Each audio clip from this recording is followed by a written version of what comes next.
Captain Vex Nora of the Stellar Pride guided her battered cruiser past 3 Zealy repair docks, 2 Carathi shipyards, and even a cutting-edge next maintenance hub.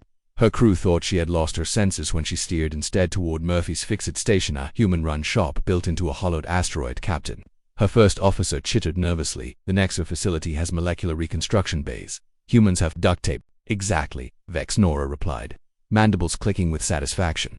Murphy's station looked less like a repair yard and more like a graveyard where broken ships went to die. Hulls of every kind floated in pieces. Sparks flashed as humans welded in open space. And was that really a human in a patched-up EVA suit smacking something with a wrench? Stellar Pride, this is Murphy's. A rough voice crackled through coms. Heard you coming. That engine knock of yours could wake a star. Bay 7 is open. Coffee's hot and yes, we can fix it. You don't even know what's wrong, the ship's engineer protested. Son. Murphy's gravelly voice cut back. Your starboard side is scorched from a plasma hit. Cooling systems are toast. Port stabilizers failing. And I'd bet your nav AI keeps trying to fly you into suns. The bridge fell silent. Every word was true. How could you possibly? 50 years of fixing things that shouldn't be broken. Bay 7 Michael will sort you out. When they docked, the crew watched in horror as humans swarmed their cruiser. No diagnostic scans, no simulations. Just tools, grit, and a storm of colorful profanity. Found your problem, a human shouted within minutes. Some genius installed your thermal couplings backwards.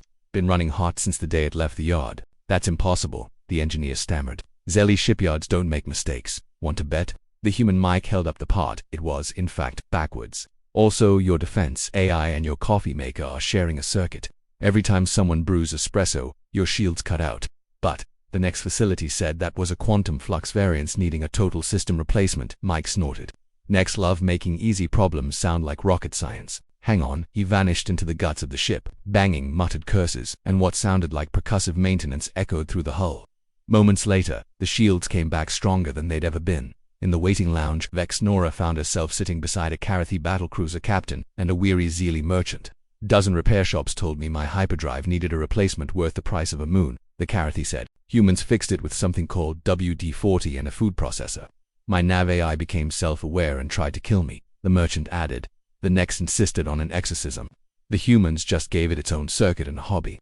Now it plays chess while plotting jump routes. But how? Vex Nora asked. Human technology is decades behind ours. An older man, Murphy himself, by the look of him, sat down with a stained mug of coffee. That's why, he said, you folks build flawless systems for flawless conditions. The moment one thing goes wrong, the whole setup collapses. We build things expecting them to break. He waved toward the chaos of the repair bay. See that Zephy luxury yacht? Atmosphere processor failed because a single sensor got dusty. The manual said replace the whole unit. We just cleaned the sensor with a cotton swab. Over there, battle cruiser's million credit targeting system offline. Next wanted to replace the entire fire control suite. We tightened a loose wire with a zip tie. But surely complex problems need complex solutions, Vex Nora insisted. Murphy chuckled. 9 times out of 10, complex problems are just simple ones in fancy disguises. You folks have AIs to diagnose other AIs, which are monitored by even more AIs. We've got Joe with a multimeter and some pattern recognition. Right on cue, a young technician jogged over. Boss, the Stellar Pride's quantum stabilizer is glitching.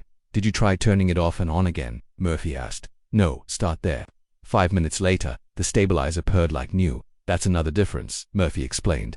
You aliens are afraid of breaking things worse. Humans figure if it's already broken, how much worse can we make it? That gives us room to experiment. Vex Nora tilted her head. Is that why you're hitting equipment with hammers?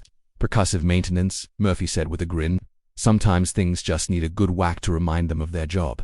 Works on computers, engines, and sometimes on crew members. By the time Stellar Pride was fully repaired in half the time and for a fraction of the cost, quoted by Nex, Vex Nora was convinced. Her ship was running better than when it left the shipyard. How do we pay you? She asked. Murphy scanned the manifest. Got any of that Kepler 44 to be coffee? The good stuff. We'll call it even. That's it for all this work.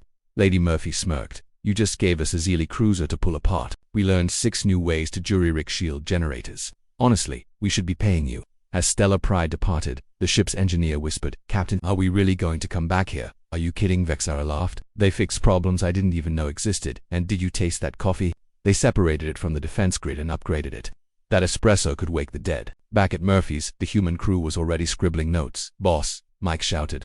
Think I figured out how to make their engines 30% more efficient. How? Take out half the safety protocols and add a motorcycle throttle. Murphy grinned. Test it on the next ship. If it works, we'll call it the Murphy Special.